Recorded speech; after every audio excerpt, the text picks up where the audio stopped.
Magandang tanghali, kumusta po? Narito po ulit ang update natin para sa lagay ng ating panahon ngayong tanghali po ng November 1, 2024 na kung saan sa ngayon ay wala na po tayong binabantayan na sama ng panahon dito sa loob ng ating area of responsibility.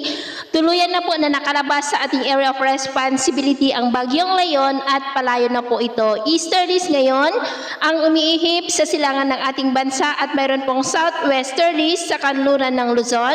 Mayroon pong intertropical convergence zone naman sa silangan ng Mindanao at nakapaloob po dyan ang LPA na ating binabantayan sa labas ng ating area of responsibility na nasa layo po ngayon ng 2,990 km east ng Davao Region. Kung hindi po yan malulusaw, ay papasok po dito sa loob ng ating area of responsibility sa Lunes at kasabay ng pagpasok nito ay ang paglakas naman po ng bugso ng amihan next week. Kaya patuloy natin yan nababantayan hanggang sa hindi po nalulusaw dahil kung hindi po mapigilan ng amihan ang development yan ay itutulak po nito pababa at ang susunod na bagyo ay tatawagin sa local name na Bagyong Mars.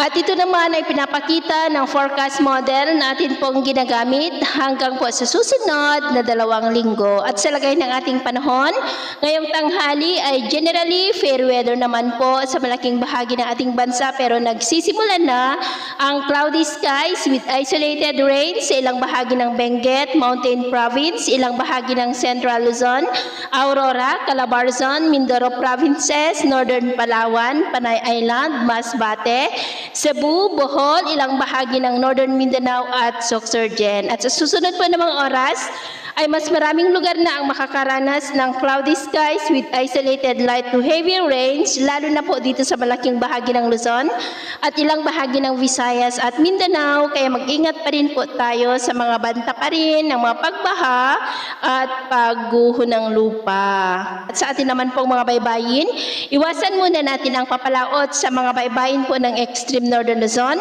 buong seaboard ng Northern Luzon at kanlurang baybayin ng Central Luzon dahil ang mga alon dyan ay posibleng aabot po hanggang sa 4 to 7 meters height. Kaya hanggat maaari ay iwasan na muna natin ang papalaot dyan sa mga may kulay pula para mas makaiwas sa mga sakunang pangkaragatan. So ito nang latest update natin sa araw na ito.